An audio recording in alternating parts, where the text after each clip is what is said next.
3.0 sampai dengan 4.0. Sebelum masuk pembahasan, izinkan kami untuk memperkenalkan diri terlebih dahulu. Perkenalkan, nama saya Fani Cahyono dengan di belakang 1088 dan rekan saya. Perkenalkan, nama saya Bima Wijardiansyah dengan di belakang 105.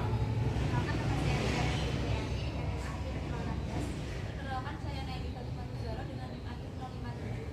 Perkenalkan, nama saya Afriza Pilianti Setiawan dengan NIM akhir 1009.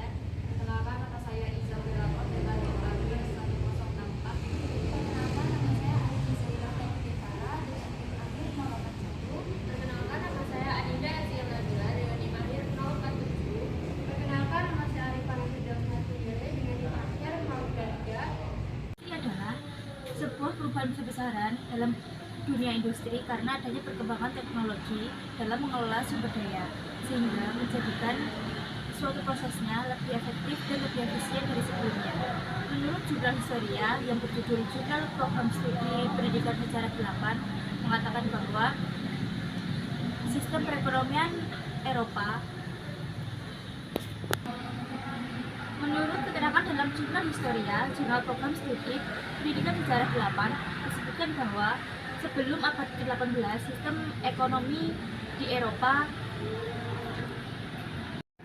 menurut Jurnal Historia yang berjudul Jurnal Program Studi Pendidikan Sejarah 8 mengatakan bahwa sistem perekonomian di Eropa sebelum abad ke-18 masih bergantung pada sistem ekonomi agraris. Namun setelah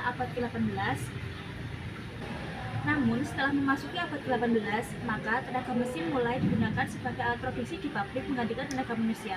Perubahan inilah yang kemudian disebut dengan revolusi industri. Selanjutnya, faktor pendukung revolusi industri. Yang pertama, stabilnya ekonomi dalam negeri. Yang kedua, berkembangnya kolonialisme dan imperialisme, di mana dengan meluasnya jajahan Inggris membuat sumber daya alamnya juga semakin meningkat dan bertambah. Yang ketiga, adanya perlindungan hukum pada setiap penemuan. Dengan hak paten dan hak hukum, membuat para ilmuwan berlomba-lomba membuat inovasi baru. Yang keempat, yaitu arus urbanisasi. Dan yang kelima, yaitu adanya golongan baru. Maksudnya di sini, dengan melimpahnya perdagangan Inggris, hal ini berimbas juga dengan bank internasionalnya, membuat para pengusaha dengan mudah meminjam modal usaha industri baru. Yang terakhir yaitu produksi massal. Revolusi Industri 1.0 terjadi pada abad ke-18, tepatnya pada tahun 1750 sampai dengan 1850. Revolusi industri ini ditandai dengan adanya mesin uap, yang dimana mesin uap tersebut digunakan untuk memproduksi suatu produk. Pada era ini juga terjadi perubahan besar pada manusia, yang dimana cara manusia dalam memproduksi sampai cara mengolah suatu produk, khususnya pada bidang pertanian, manufaktur, pertambangan, teknologi, serta transportasi. Revolusi Industri 2.0. Revolusi Industri 2.0 berkembang sangat pesat di negara Jerman, Amerika, Inggris, Prancis, dan Jepang. Revolusi Industri 2.0 juga disebut dengan revolusi teknologi karena dalam revolusi ini terjadi lompatan besar dan radikal dalam perkembangan teknologi dan budaya masyarakat. Contoh perkembangan revolusi industri 2.0 adalah pengembangan sumber daya energi seperti minyak bumi dan batu bara, penemuan arus listrik AC dan DC sebagai yang berfungsi untuk membuat motor listrik, lalu produksi massal mobil dan pesawat sebagai alat transportasi. Revolusi Industri 3.0 merupakan era yang dimulai pada awal abad 20-an atau sekitar tahun 1970-an yang ditandai oleh adanya mesin-mesin pintar seperti komputer dan software berbasis teknologi otomasi. Pada era ini terjadi digitalisasi pada dunia industri sehingga era ini sering disebut sebagai era digital. Penggunaan mesin-mesin pintar mulai menggantikan peran manusia sebelumnya seperti mengirim dokumen, mengerjakan formula yang rumit, bahkan sampai membuat pencatatan keuangan. Contoh dari era revolusi industri 3.0 antara lain adalah adanya akses internet, adanya smartphone, dan juga adanya software. Revolusi Industri 4.0 atau yang sering disebut dengan Cyber Physical System merupakan revolusi yang menitik beratkan pada otomatisasi serta kolaborasi antara teknologi cyber. Revolusi 4.0 ini sendiri muncul di abad ke-21 dengan ciri utama yang ada adalah penggabungan antara informasi serta teknologi komunikasi ke dalam bidang industri.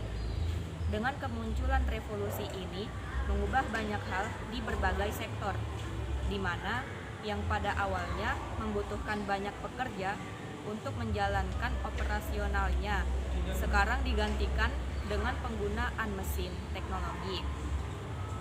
Contoh penerapan industri 4.0 di Indonesia sendiri bisa kita temui di berbagai industri seperti tekstil, otomotif elektronik, kimia, hingga makanan dan minuman. Salah satu contohnya adalah adanya kebijakan ISAR/IKM yang diberikan kepada pelaku usaha agar dapat mempromosikan produk yang ditawarkannya melalui platform digital agar proses pemasarannya bisa lebih masif.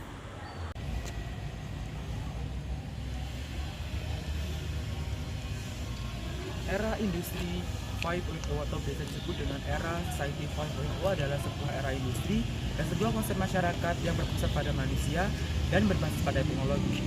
Pada era industri 5.0 ini diharapkan semua manusia dapat menyelesaikan berbagai tantangan dengan berbagai inovasi dari era sebelumnya, yaitu era industri 4.0 untuk meningkatkan kualitas hidup manusia. Contoh dari era industri 5.0 atau era Society 5.0 yang pertama itu pada bidang mobilitas seperti informasi real-time cuaca. Yang kedua pada bidang kesehatan seperti data fisiologis pribadi, dan yang ketiga pada bidang manufaktur seperti demand dan juga market share. Revolusi Industri 3.0. Munculnya revolusi industri 3.0 yang berlangsung pada akhir abad ke-20 ditandai dengan munculnya teknologi digital dan internet. Dibandingkan dengan revolusi industri sebelumnya, revolusi industri 1.0 dipicu oleh mesin uap, revolusi industri 2.0 dipicu oleh ban berjalan dan pembangkit listrik, dan revolusi industri 3.0 dipicu oleh berbagai mesin yang dapat bergerak dan berpikir otomatis, yang dibuat dalam bentuk komputer dan robot. Revolusi industri 4.0.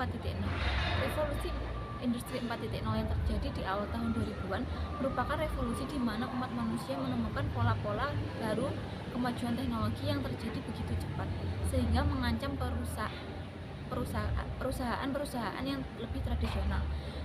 Yang selanjutnya yaitu revolusi industri 5.0.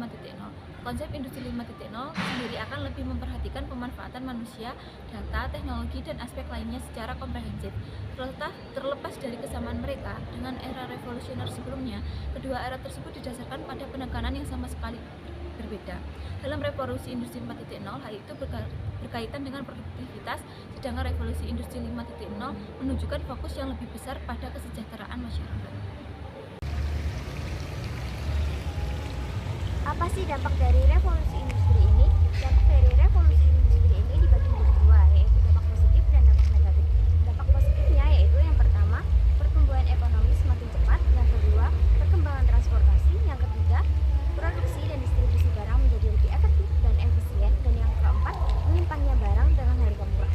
Selain dampak positif, terdapat juga dampak negatifnya, yaitu yang pertama, sektor agraris mengalami kemunduran, perusahaan-perusahaan kecil susah bersaing, dan yang terakhir adanya kesenjangan ekonomi. Lalu bagaimana sih cara kita untuk mengatasi revolusi industri ini? Yang pertama, meningkatkan sumber daya manusia, yang kedua, peningkatan bahan dan material, dan yang terakhir, memperluas network. Sekian dari kelompok kami, kurang lebihnya mohon maaf. Wassalamualaikum warahmatullahi wabarakatuh.